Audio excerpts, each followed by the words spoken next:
Y bueno, es jueves, recibimos con mucho gusto aquí en el estudio De Eso Se Trata a nuestro estimado doctor Miguel Ángel Cuenya, que hoy nos viene a hablar de un tema muy interesante, el acceso al agua en la Puebla colonial. ¿Qué tal, doctor? Buenos días. Muy buenos días, Majo. Acá, como todas las semanas, estamos tratando de plantear algunos temas relativos a la historia de nuestra ciudad. Y yo quería justamente reflexionar sobre un aspecto que es muy contemporáneo, que es un problema que las ciudades del Altiplano Central, de gran parte del país y también de manera muy particular la ciudad de Puebla, que sería el acceso al agua.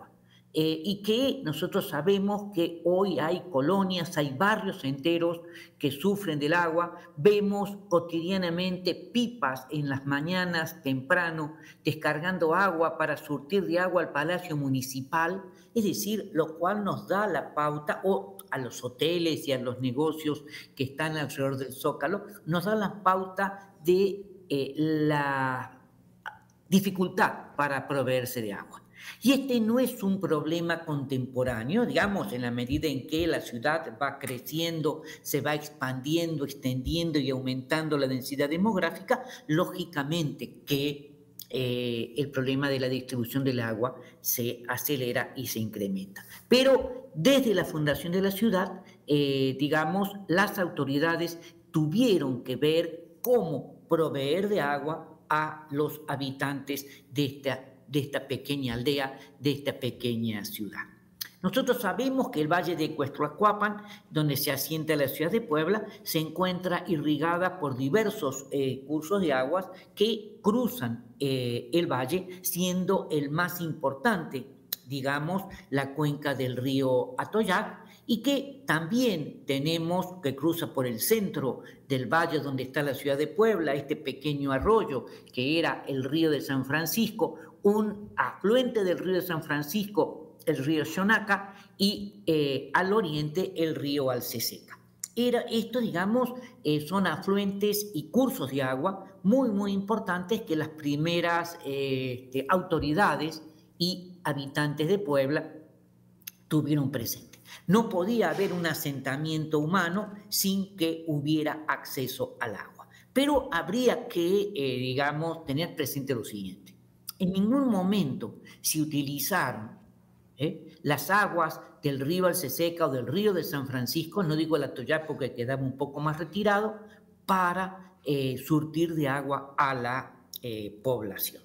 Si bien es cierto que estos tres ríos y con el afluente del pequeño arroyo Xonaca conformaban el sistema y que eran afluentes del río Atoyac, lo que es importante es que el acceso al agua dulce, no quiero utilizar la palabra agua potable porque distaría mucho de la realidad, no constituyó de entrada y a lo largo del periodo colonial un problema central debido a que desde los mismos orígenes y a un costado del convento de San Francisco, donde estuvo el primer asentamiento de la ciudad, digamos de la Puebla, se encontraba un manantial de aguas cristalinas que abasteció los asentamientos ubicados al oriente del río de San Francisco. Esto es muy importante. Si nosotros vamos a visitar hoy lo que eran digamos, el antiguo estanque de los pescaditos y las ruinas del primer asentamiento a un costado de San Francisco, vamos a encontrar una serie de construcciones ligadas con justamente el manantial de agua que surtía a, digamos, los primeros pobladores y posteriormente a los barrios del oriente. Al realizarse el traslado de la ciudad hacia digamos, al otro lado del río, en la ubicación actual, las autoridades rápidamente comprendieron, una vez que ya habían analizado la situación existente, que sobre el valle confluían dos sistemas de agua, uno dulce y otro de aguas sulfurosas.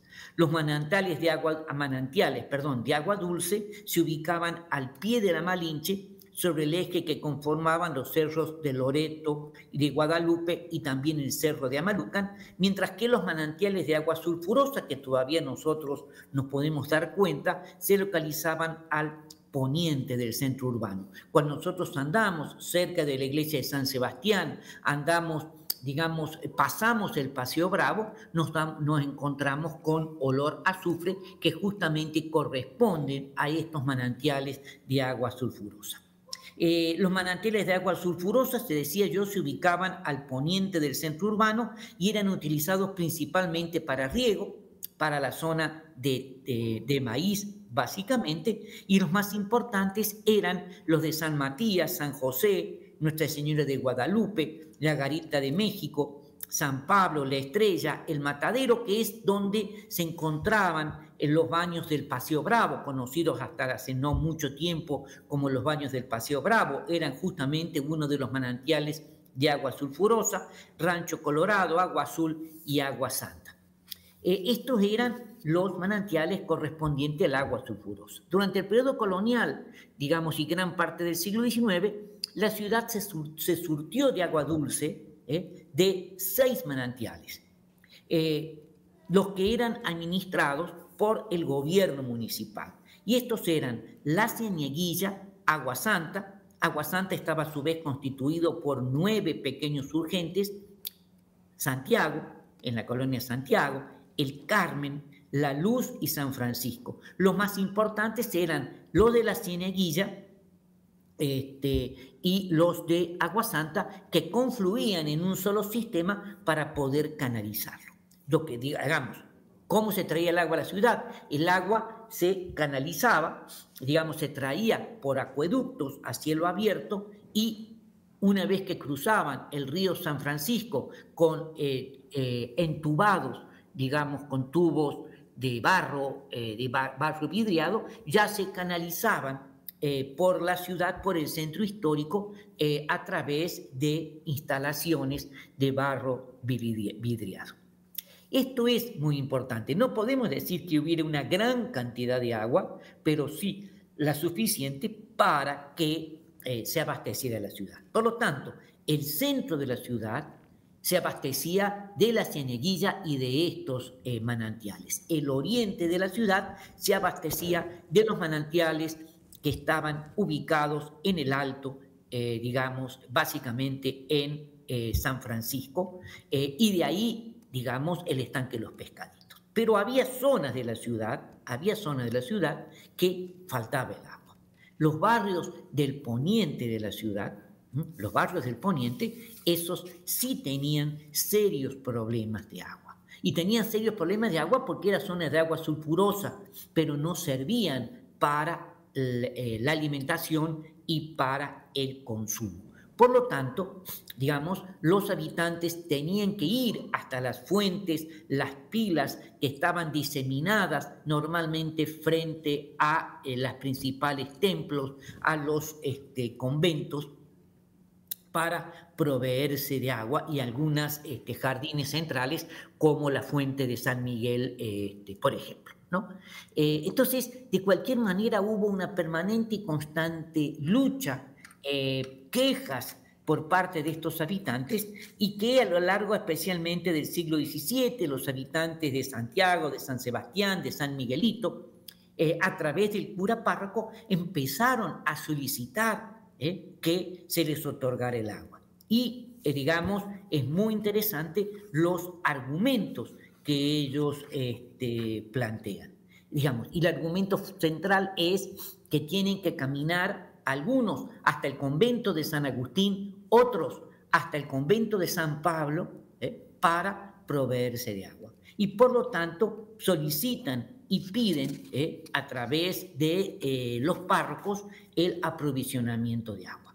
Pero les hacen la cañería, pero por ejemplo en 1696 ellos están pidiendo, el ayuntamiento dice en 30 días se les tiene que dar agua, pero todavía casi 30 años después no les había llegado el agua. Es decir, las cañerías estaban secas. Y acá empezaron a hacer una vista de ojos, como se denominaba en esa época, tratando de determinar qué pasaba. Y lo que sucedía era que en el convento de San Pablo de los Frailes, en el barrio de San Pablo, el agua que llegaba para ser canalizado hacia los barrios de Santiago, de San Miguelito, de San Sebastián, se utilizaban para regar las huertas del convento.